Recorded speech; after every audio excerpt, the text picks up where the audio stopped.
नेहरू इंदिरा गांधींचा विजय आणि सोनियांचं मतदार यादीतील नाव ही वोट चोरीची सर्वात मोठी उदाहरणं। लोकसभेत अमित शहांचा काँग्रेससह उद्धव ठाकरेंवरही हल्लाबोल। खडाजंगीनंतर काँग्रेस खासदारांचा सभात्याग।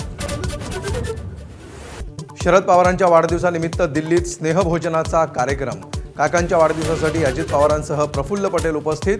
उद्योगपती गौतम अदानींची ही हजेरी।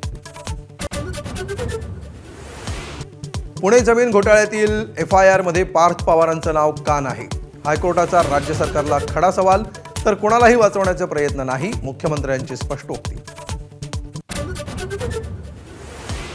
महेंद्र दळवींपाठोपाठ शिंदेंचे मंत्री भरत गोगावलेही पैशांच्या व्हिडिओमुळे वादात। नोटांच्या बंडलांसोबत गोगावले दिसत असल्याचा शेकापच्या नेत्या चित्रलेखा पाटलांचा आरोप। गोगावलेंकडून मात्र आरोपांचं खंडन। अंबादास दानवेंनी टाकलेल्या व्हिडिओ बॉम्बमुळे रायगडमध्ये शिवसेना राष्ट्रवादी तुफान वाद। महेंद्र दळवींना देशभक्त म्हणत तटकरेंची टोलेबाजी, तर तटकरेंचा संत म्हणून उल्लेख करत दळवींची उपहासात्मक टीका।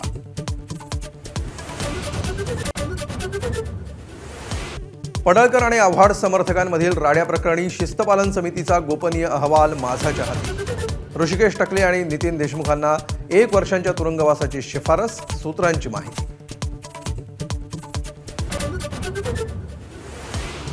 लाडकी बहीण योजनेवरून विधानसभेत मोठा गदारोळ। लाडकी बहीण योजना आणणारा व्यक्ती आज दुसऱ्या नंबरवर आला। जयंत पाटलांचा शिंदेंना टोला, तर संतप्त विरोधकांचा सभात्याग।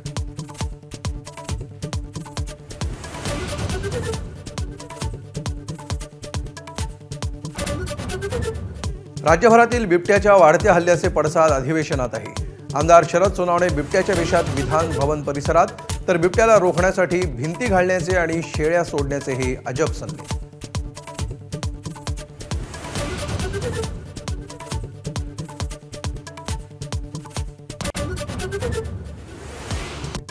नागपुरात बिबट्याचा थेट घरामध्ये 4 तास दबा। 3 तासांच्या थरारानंतर बिबट्या अखेर जेरबंद। मात्र वनविभागाच्या भोंगळ कारभाराचं पितळ उघड।